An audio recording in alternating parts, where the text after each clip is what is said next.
Hello everyone, good morning. তো তোমাদের সবাইকে ভ্যালেন্টাইন্স ডে আর সরস্বতী পুজোর অনেক অনেক শুভেচ্ছা।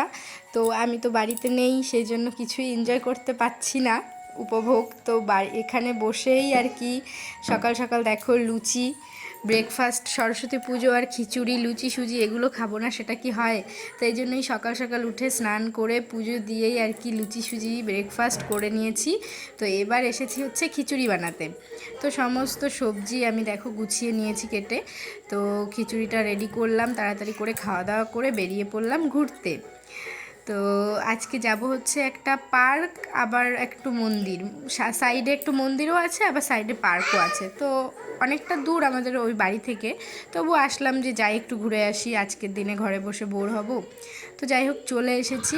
দেখো আর এটা কিন্তু অনেকটাই উপরে। তো আমরা এখন যাচ্ছি, আর ঈশান তো এসে খুব দুষ্টুমি শুরু করেছে। তো যাই হোক ও দুষ্টুমি করছিল, আমি একটু ওর ভিডিও ক্লিপগুলো নিচ্ছিলাম। এই ছোটোবেলাটাই খুব তাড়াতাড়ি চলে যায় না, তো এই জিনিসগুলোই আর কি উপভোগ করে রাখতে হবে। আর বাইরে বেরোলেই না বোঝা যায় যে বাচ্চারা কতটা আনন্দ পায়, খুশি হয়। দেখো কত খেলছে, কারণ যেহেতু একাই থাকে ঘরের মধ্যে, কেউ থাকে না সেরকম। তো ওকে কোথাও বেড়াতে নিয়ে আসলেও খুব খুশি হয়ে যায়। সেই জন্য ছোটোখাটো সব রিজনেই আমি চেষ্টা করি যে একটু বেরোনোর ওর সাথে।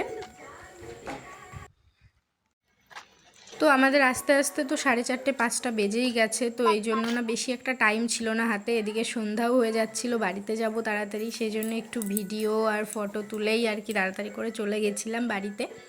তো মোটামুটি ভালোই লাগলো। আর যেহেতু এখানে পুজোও হয় না, তো এই জন্যই এসেছিলাম। তো জায়গাটা মোটামুটি খুবই সুন্দর, আর আগে আমি যখন এসেছিলাম তখনের থেকেও এখন অনেকটা ভালো করেছে। তো যাই হোক এভাবেই আমি সরস্বতী পুজো আর ভ্যালেন্টাইন্সের দিনটা সেলিব্রেট করলাম। তোমরা কে কেমনভাবে কাটালে দিনটা ডেফিনেটলি কমেন্ট বক্সে আমাকে জানিও। তো আমি ভিডিওটা এখানে স্টপ করছি, ভালো লাগলে লাইক কমেন্ট শেয়ার করে দিও, আর আমার পাশে থেকো। তোমরা সবাই ভালো থেকো, সুস্থ থেকো।